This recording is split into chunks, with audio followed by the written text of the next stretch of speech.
Hello everyone, welcome to Conquer. Today's topic is World Health Organization and US withdrawal from World Health Organization. There are various organizations within the United Nations, out of which the United States has come out of UNESCO and UNHRC, and they are planning to come out of the World Health Organization. Let's look into the reason why Trump announced to move out of the World Health Organization. By May 28, China's curve has been flattened and the country's remaining has been rising steadily. And when you look at the curve for United States, it has spiked up to 17 lakhs infections. That's why Trump decided that he will sever the ties with the World Health Organization. Let's get to know about World Health Organization. It is an agency within the United Nations that funds and coordinates international programs that promote health and well-being, monitor diseases, track global health statistics. When you say promote health and well-being, it's like your individual health, how happy you are, how you are in your day-to-day life, and it's monitoring diseases all over the world, whether there is a new disease popping up, and it's tracking the statistics of the existing diseases across all nations. It was established on 7th April 1948, and it is also known as the World Health Day. Its headquarters at Switzerland, and there are 194 member countries from the United Nations. And India is a founding member of the World Health Organization. It joined on 12 January 1948. The organization's priorities are managing the spread of infections such as malaria and tuberculosis and improving nutrition and maternal health of the people. So there are various scopes that it has improved since its inception, and it's like covering a lot of variety of diseases that is plaguing the humanity. And the pivotal role that it played is the eradication of smallpox in 1970. Similarly, it has a key role in reducing the spread of polio by 99%.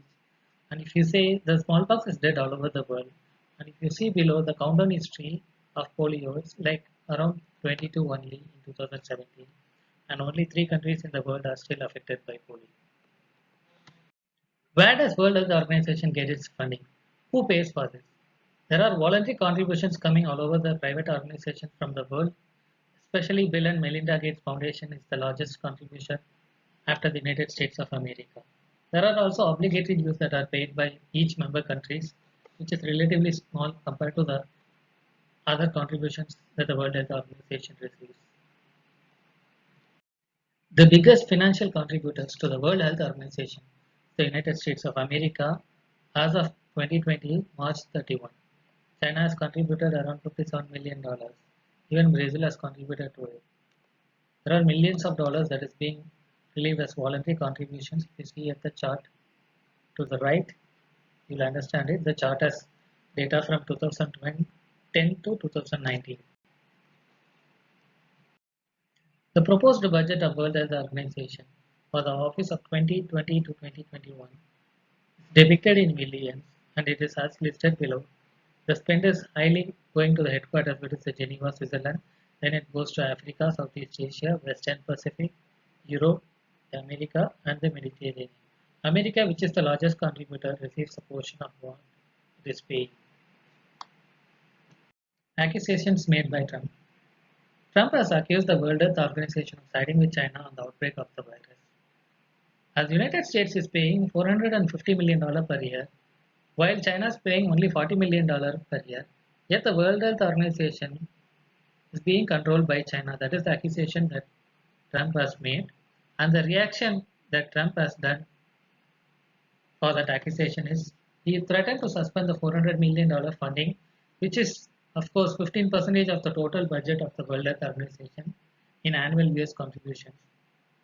He said that he'll withdraw it so that the World Health Organization will be a shortage of funds.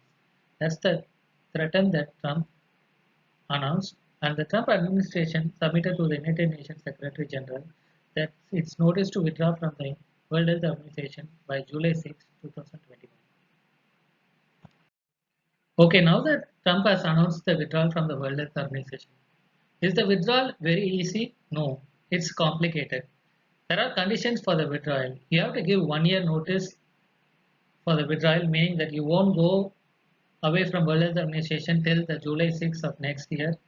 So raising the possibility that Trump's administration will it be there while they are moving out of the World Health Organization, because if a new government is formed by then the new government may decide to stay with the World Health Organization. That's what Joe Biden has also said, the presidential candidate for Trump. He said, on my first day as president, I will rejoin the WHO and restore our leadership on the world stage. That's what he mentioned. And this also needs Congress approval. What would be the impacts and criticism of the move of moving out of the World Health Organization? So it will undermine the anti-epidemic efforts. Yeah, obviously, whenever an epidemic is going on and you are saying like this, right? It's like people are putting in more efforts, and it's like you are not at all putting efforts.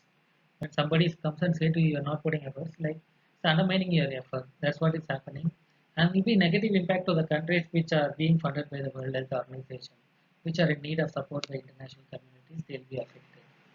What is the criticism that has come out of this announcement by Trump? China has said like demonstration of the US unilateralism. Yeah, of course, 15% of the budget is coming out of the US, and when somebody says that I'll be moving out of it, then it's like it looks like unilateralism. That's what China commented out.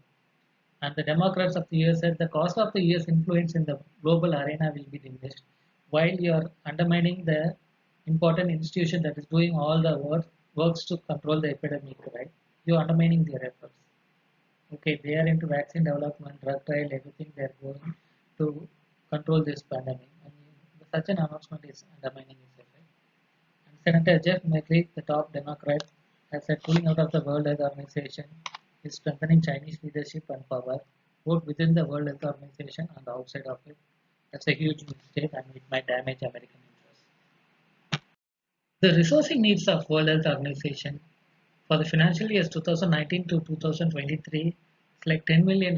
That's the base budget of World Health Organization, out of which they are planning $2.5 million for humanitarian response and emergencies to countries which are affected by crisis, and $1.6 billion for polio eradication. So if you look at the expenses of the World Health Organization, $70.5 million is spent on fighting AIDS and hepatitis, $61 million spent on countering malaria, $23 million spent on tackling mental health and substance abuse, $59 million spent on countering tuberculosis, and $201 million has cost the travel cost for around 7,000 staffers of the World Health Organization. This is the budgeting needs and the expenses of the World Health Organization. That's it from my end. If you find the information was useful, please like, share, and subscribe our channel. Thank you very much.